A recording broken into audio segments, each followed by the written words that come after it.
Zdravo dragi moji, dobrodošli na kanal. Za sve vas koji volite posebno ukusna jela koja se spremaju od malo sastojaka, onda ostanite sa mnom jer vam pripremam nešto jako lijepo. A ovo je također porodičan recept za koji će vam trebati otprilike nekih oko 200 grama piletine. Ovdje ne treba mnogo mesa. Iseckajte na neke malo sitnije kockice i bilo bi poželjno da malo prelijete sa maslinovim uljem jer će biti posebno ukusno. Ukoliko imate, ako ne može biti i obično suncokretovo, pa odnesite da se dinsta na laganoj vatri i za to vrijeme spremamo povrće. Potrebno je da pripremite ovako pola glavice crnog luka ili ukoliko imate neku malu glavicu crnog luka možete i nju iskoristiti. Ovdje sam upotrebila 3 malo veće šargarepe koje sam iseckala na tanke kolutove, a zatim ovdje imam i 2 paškanata zelena, kako kaže.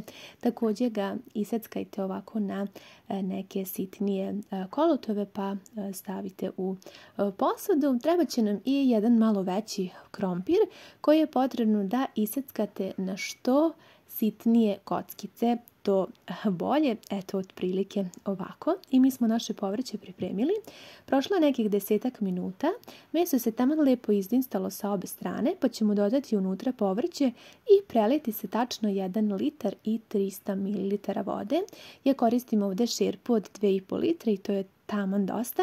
Dodat ću ovako malo vegete, vi možete i soli ako ne volite vegetu, i sipat ću malo bibera sa belim lukom, pa ću to sve zajedno da promešam i sada ćemo sačekati da povrće i meso počne da ključa. Kada se to desi, malo spustite vatru da bude iznad srednje i poklopite pa tako kuvajte. A za to vrijeme spremit ćemo 2 cijela jaja. Dodajem malo začina za piletinu, možete i neki drugi začin. Pa prvo jaja dobro ovako izmešajte, a zatim unutra dodajte 2 do 3 kašike kisele pavlake. Meni je ovdje taman ostalo tačno 3 kašike.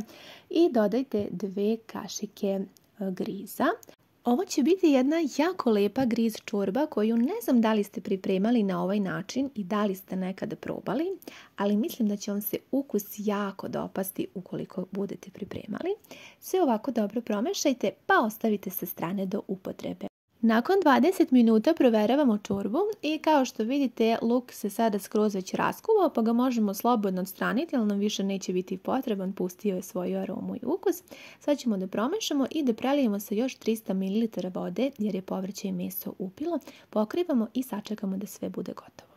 Nakon tačno 45 minuta od početka samog kuvanja naše povrće i meso je gotovo i sada ćemo zajedno isprobati. Probajte ukus da li je potreban možda još koji začin, a isprobat ćemo i da li je meso gotovo.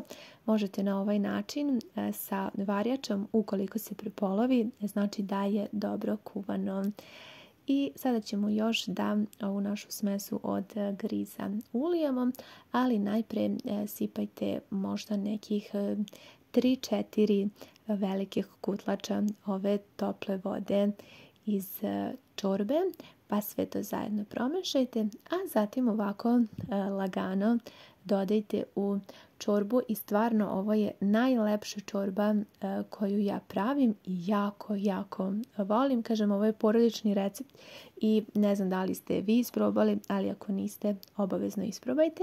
Za kraj možete da pospete malo da iscedite limunovog soka i ja ću dodati još malo svežeg peršuna, uvijek ovako zamrznem već unapred iseckan, pa mi je onda pogodno da mogu da koristim u raznim jelima i čorbama i supama. Ukus probajte, zaista je božanstven i stvarno vredi da napravite, posebno što se tako jednostavno i brzo priprema, a dobijete jedan jako lepi, fini obrok za koji vam ne treba mnogo vremena. Eto, vi mi javite vaše utiske, da li pravite na sličan način, da li ste isprobali nešto ovako. Ako niste, moja topla preporuka jer sigurno se nećete pokajati. Hvala vam mnogo na gledanju i ljubim vas sve puno.